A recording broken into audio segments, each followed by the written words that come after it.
kita mau meletakkan seluruh diri kita ini pada fondasi iman ini, keyakinan ini, bahwa Yesus satu-satunya jalan kebenaran dan hidup, dan hanya melalui Dia kita sampai kepada Bapa, kita sampai kepada keselamatan.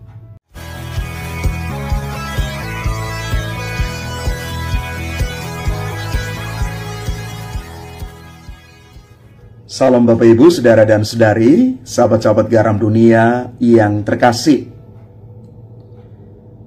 Rasul Paulus di dalam bacaan pertama hari ini kembali menegaskan pewartaan dia yang luar biasa akan karya penyelamatan Allah melalui sengsara, wafat, dan kebangkitan Yesus Kristus dari alam maut. Sesudah kebangkitan Yesus, Ia menampakkan diri kepada para murid dan mereka sungguh percaya. Rasul Paulus terus mewartakan Yesus yang bangkit ini sebagai fondasi iman, bagaimana kita mendasarkan seluruh hidup beriman kita di atas kebangkitan Kristus.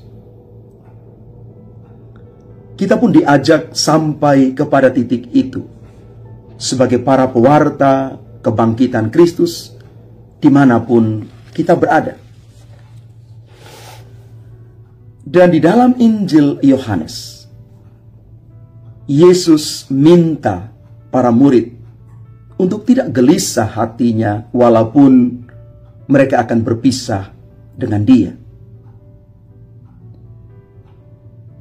Mereka diminta untuk tetap percaya bahwa di dalam Dia ada hidup. Di dalam Yesus ada hidup yang kekal. Dan di rumah Bapa ada banyak tempat tinggal. Rumah Bapa dalam konteks Alkitab merujuk pada tempat kediaman Allah. Dalam Injil Yohanes, Yesus menggunakan istilah ini untuk menggambarkan tempat di mana Allah itu berdiam. Injil Yohanes bab 14 ayat 2 sering ditafsirkan sebagai janji Yesus kepada para pengikutnya bahwa Dia akan mempersiapkan tempat bagi mereka di surga. Tetapi beberapa penafsir kitab suci berpendapat bahwa rumah Bapa itu tidak selalu merujuk pada surga, melainkan pada bait Allah atau tempat di mana Allah berdiam di bumi ini. Misalnya dalam Yohanes bab 2 ayat 16, Yesus menyebut bait Allah itu sebagai rumah Bapakku. Dari sini kita mau mengatakan bahwa rumah Bapa itu dapat dipahami sebagai simbol kehadiran Allah baik di surga maupun di bumi. Seperti dalam bait Allah atau juga komunitas orang-orang percaya yang menjadi tempat kediaman Roh Kudus. Bapak Ibu Saudara-saudari terkasih, perutusan kita setiap hari itu adalah sebagai murid-murid Tuhan yang siap untuk bertumbuh. Bertumbuh di dalam komitmen bahwa kita meyakini Yesus itu adalah sang jalan, kebenaran, dan hidup. Kita mau meletakkan seluruh diri kita ini pada fondasi iman ini, keyakinan ini, bahwa Yesus satu-satunya jalan kebenaran dan hidup, dan hanya melalui Dia kita sampai kepada Bapa, kita sampai kepada keselamatan.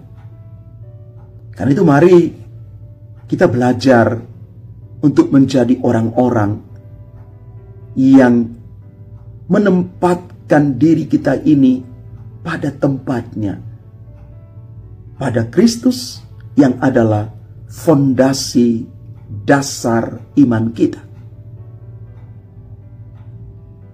Mari kita belajar untuk masuk di dalam situasi ini, berhadapan dengan mentalitas dunia yang kadang-kadang menempatkan ego itu di atas segala sesuatu, menempatkan kekuatan diri sendiri itu jauh melampaui apapun. Tetapi di dalam Kristus, kita mau mengikis ikatan egoisme kita ini, dan semakin membuka diri pada rahmat Allah, supaya Allah lah yang sungguh menjadi penopang hidup kita, Allah sendiri yang mengarahkan seluruh hidup kita kepada keselamatan itu. Maka janji Tuhan hari ini untuk kita semua, bahwa kita semua akan boleh mengalami rumah Bapa itu, dan Tuhan tidak akan meninggalkan kita sendirian. Dia akan terus mendampingi kita dimanapun kita berada. Allah itu setia sampai akhir hidup kita. Semoga kesetiaan ini juga menjadi semangat kita, bagaimana kita setia sampai akhir di dalam Kristus sendiri. Tuhan memberkati kita sekalian. Amin.